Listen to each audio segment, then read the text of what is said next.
report of the NFL Network has reported that the league found 11 of the 12 balls underinflated. However, there was only one that was 2 pounds underinflated. That goes counter to the Chris Mortensen report from early in the week. Again, these are just reports, not from the league.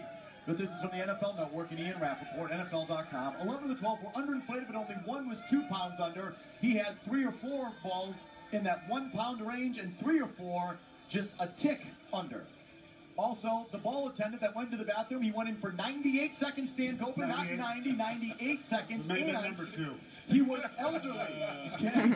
He was elderly. He was not a young man. So I don't know how that impacts your feelings on this story, but where are they this morning? I think it's important to note that the one ball that was 2 pounds under was the one that the Colts turned in. So right. maybe they got a needle over there or something. We could stir up some controversy from that side. But the way the Patriots handled it, I think the way that Bill came out early and deflected it away from the players, Mr. Kraft came out this week, I think they handled it the way they would have handled it anytime. They did a great job. Let's take the focus off of that and back onto the game. And, you know, it's kind of a joke. For me, and knowing Tommy, and we all know Tommy, for him to go up on that podium and tell the people he didn't know anything about it, I believe him in the fact that he would not go on that podium if he had anything to do with it. Troy, do you believe the team will be totally exonerated? Well, looking at this report right now, this is true. I mean, yeah, they will be totally exonerated in this incident. I mean, you got a couple of balls as, you know, a few ticks underinflated. You got one that's 2 pounds underinflated. I mean, all the stuff that's been conjured up for the last 2 weeks about this football, Nate Wilson.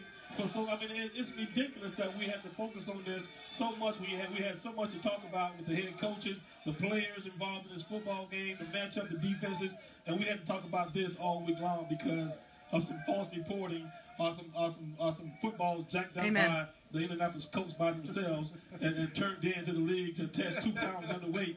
You know, it's ridiculous. You know that we had to sit here and focus on this and question Bill Belichick's and Tom Brady's greatness and what they've meant to this league over the last 15 years.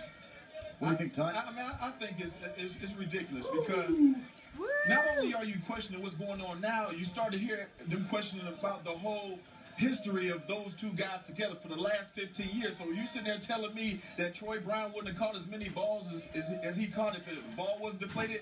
Randy Moss had the best season that he ever had. Is that the reason Randy Moss was catching balls long before he got to the New England Patriots? You know, Tom Brady was throwing good footballs from the time he stepped on the field. So when you start talking about those type of things taken away from every individual that has some success, especially on the offensive side of the ball, I think is ludicrous.